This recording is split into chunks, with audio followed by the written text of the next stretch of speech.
కూడా నేను మొన్న కరీంనగర్లో మాట్లాడినా.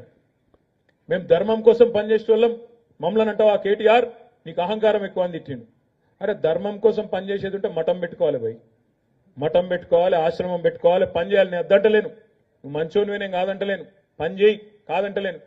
ఇలా కేసీఆర్ కొడుకు మురిగినట్టు సిరిసిల్ల మనకు బల్బు బాగా ఎక్కింది, కన్నకవరం తలకాయ ఎక్కింది బాగా. నోరు హద్దులో పెట్టుకోవాలి. బండి సంజయ్ హిందుత్వం కోసం మాట్లాడితే, ధర్మం గురించి మాట్లాడితే నేట మఠం పెట్టుకోవాలన్నట. మీ అయ్య బాగా తాగి ప్రజలకు అందుబాటులో లేకుండా ఫామ్ హౌస్ అన్నాడు. మరి మీ అయ్య బార్ పెట్టుకోవాలి. మీ అయ్య ముఖ్యమంత్రి పదవి ఎందుకు? ఏం పెట్టుకోవాలి? మీ అయ్య తాగి ఉండడానికి ఏం కావాలి? బార్ పెట్టుకోవాలి, బతకాలి. నువ్వు ఊకే తుర్కోల గురించి మాడతావు, హిందుత్వం గురించి వ్యతిరేకం మాడతావు, నువ్వు దేవుడు నమ్మవు. నువ్వు మసీదు కట్టుకో, మరి నువ్వు ఒక మసీదు కట్టుకో. నీ అయ్య బార్ పెట్టుకోమని నువ్వు మసీదు కట్టుకో, టోపు పెట్టుకో, గడ్డం పెంచుకో,